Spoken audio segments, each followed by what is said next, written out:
Correct. आप सुन रहे हैं सुनील श्रीवास्तव डरावनी हिंदी स्टोरी, जहां हर कहानी डर और रोमांच की एक नई दुनिया लेकर आती है। यहां आप सच्ची घटनाओं से प्रेरित और काल्पनिक भूतिया कहानियां सुनेंगे जो आपके रोंगटे खड़े कर देंगी। आज की कहानी है एक ऐसी पुरानी हवेली की जहां हर रात सुनाई देती है एक दर्द भरी ची चीख।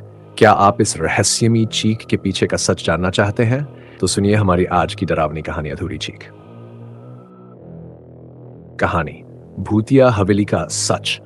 शहर के एक कोने में एक पुरानी हवेली थी जिसे लोग भूतिया हवेली कहते थे। गांव वालों का कहना था कि उस हवेली में जो भी रात में गया वो कभी वापस नहीं लौटा। अजीबोगरीब आवाजें, चीखें और हवा में चलते कदमों की आहटें सुनाई देती थी। गांव के लोग वहां जाने से डरते थे और बच्चों को भी उस हवेली के पास जाने से रोकते थे। पात्र और प्रारंभिक घटना। एक दिन तीन दोस्त अरुण, सीमा और राहुल उस हवेली के रहस्य को सुलझाने की ठानी। उन्हें अंधविश्वास पर यकीन नहीं था। वे अपनी रिकॉर्डिंग कैमरा और टॉर्च के साथ रात को हवेली में दाखिल हुए। जैसे ही उन्होंने दरवाजा खोला, एक ठंडी हवा का झोंका आया जिससे उनके रोंगटे खड़े हो गए। वे अंदर बढ़ते गए और हर कोने को खंगालने लगे। घटना की शुरुआत। हवेली के अंदर की दीवारों पर अजीबो-गरीब चित्र बने हुए थे। जब वे सीढ़ियां चढ़कर ऊपर की मंजिल पर पहुंचे तो एक पुराने पेंडुलम घड़ी की आवाज सुनाई दी। जैसे ही वे उस घड़ी के पास पहुंचे, घड़ी अचानक बंद हो गई। इसके तुरंत बाद एक दरवाजा अपने आप खुला और वहां से एक साया उनकी ओर बढ़ता हुआ दिखाई दिया। अरुण ने उसे कैमरे में रिकॉर्ड करना शुरू किया, पर कैमरा अचानक बंद हो गया। भयानक पल। तभी एक जोर की चीख हवेली में गूंज उठी, जैसे किसी ने दर्द में चिल्लाया हो। सीमा का हाथ पकड़कर अरुण ने उसे खींचा और जल्दी से बाहर जाने को कहा, पर दरवाजे बंद हो चुके थे। उन्होंने भागने की कोशिश की, लेकिन अंधेरे में कोई अदृश्य शक्ति उन्हें रोकने लगी। उनके कदम भारी हो गए, जैसे किसी ने उन्हें पकड़ लिया हो।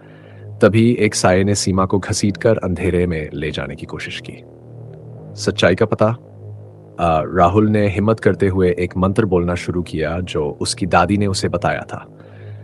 उस मंत्र के बोलने से हवेली में चारों ओर गूंज उठी और अचानक सारे दरवाजे खुल गए। उन्होंने किसी तरह सीमा को उस साये के चंगुल से छुड़ाया और भागते हुए हवेली से बाहर निकले।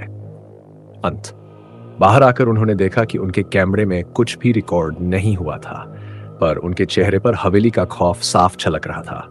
गांव वालों ने जब उनके चेहरे पर डर देखा तो समझ गए कि हवेली के भयानक सच का सामना करने का साहस करना सबके बस की बात नहीं है। उसके बाद कोई भी उस हवेली के पास जाने की हिम्मत नहीं कर सका। तो ये थी आज की कहानी अधूरी चीख। उम्मीद है इसने आपके रोंगटे खड़े कर दिए होंगे। अगर आपको हमारी कहानी पसंद आई हो तो चैनल को सब्सक्राइब करें, वीडियो को लाइक करें और अपने दोस्तों के साथ शेयर करें। अगली बार फिर मिलेंगे एक नई डरावनी के साथ। तब तक सावधान रहें और रात में अकेले बाहर जाने से बचें।